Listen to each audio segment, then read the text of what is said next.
Assalamu alaikum wa rahmatullahi wa barakatu.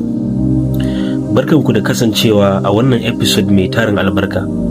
Ramadana lokaci ne mai girma, lokacin da sama take buɗe, rahama take sauka.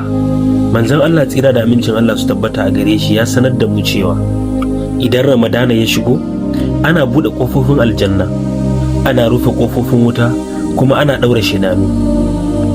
Ka ji wannan da kyau, an ɗaura shedan, wanda shine yake jawo ka, yake ƙawata maka zunubi, wanda yake tura ka zuwa saɓawa Allah, an ɗaure shi.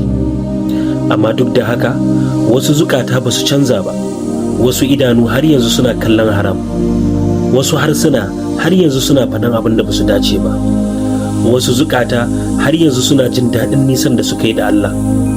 Hakan yana nuna cewa dama ba dan saboda shedan yana nan bane, sai dan kawai zuciyar ta saba wa Allah madaukakin sarki ne.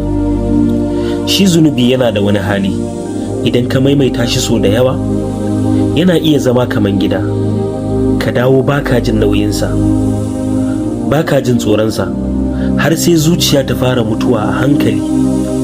Ba mutuwa ta jiki ba, mutuwar jin tsoron Allah, mutuwar nadama, da kuma mutuwar komawa gare shi. Amma shi Ramadana bai zo don ya barka a haka ba, ya zo ne don ya tashe ka, ya tuna maka da waye kai. Ba kai aka halitta don zunubi ba, an halicce ka ne don kusanci da Allah madaukakin sarki, an halicce ka ne don tsarki, an halicce ka ne don aljanna. Kuma har yanzu hanya tana buɗe, kuma rahama tana sauka. Allah madaukakin sarki har yanzu yana karɓan masu dawowa. Akwai wani abu mai girma da Ramadana yake so ya koya maka, shine cewa za ka iya rayuwa ba tare da zunubi ba, cewa za ka iya rinjayar zuciyarka, cewa za ka iya zama sabon mutum, amma fa ba saboda ƙarfinka ba, saboda taimakon Allah madaukakin sarki. Kada ka taɓa bari Ramadana ya wuce alhali zuciyanka tana nan inda take. Ka bari Ramadana ya bar maka alaman canji, alamar kusanci, da kuma alamar sabon shafi.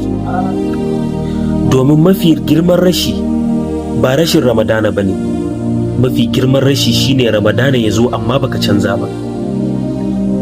A episode na gaba za mu yi magana ne akan wani abu da yake faruwa a hankali ba tare da ka lura ba, lokacin da zuciya ke mutuwa a hankali alhali jiki yana raye. Amma sai dai shi wannan darasi na masu son rayar da zukatansu ne. Bisalam.